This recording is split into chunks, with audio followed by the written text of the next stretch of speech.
ഈ വഖഫ് ബോർഡിലിപ്പോൾ നമ്മളൊരു ഉദാഹരണത്തിന് പറയുകയാണെങ്കിൽ 10 അംഗങ്ങളുണ്ട് എന്ന് വിചാരിക്കുക.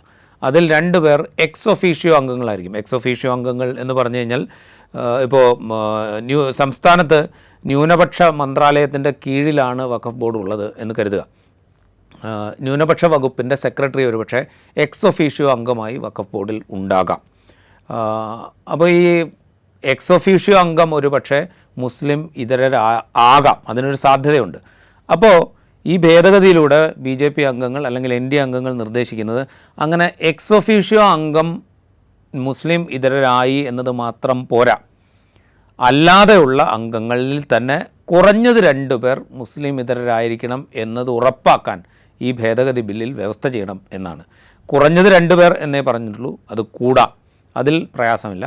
പക്ഷേ കുറഞ്ഞത് 2 പേരെങ്കിലും എക്സ് ഒഫീഷ്യോ അംഗങ്ങളല്ലാത്ത മറ്റംഗങ്ങളിൽ കുറഞ്ഞത് 2 പേരെങ്കിലും മുസ്ലിം ഇതരരാകണം എന്നുറപ്പാക്കുന്ന വിധത്തിൽ ഈ ഭേദഗതി ബില്ലിൽ ഭേദഗതി വേണം എന്നാണ് ഇപ്പോൾ JPC അംഗീകരിച്ച ഒരു നിർദ്ദേശം.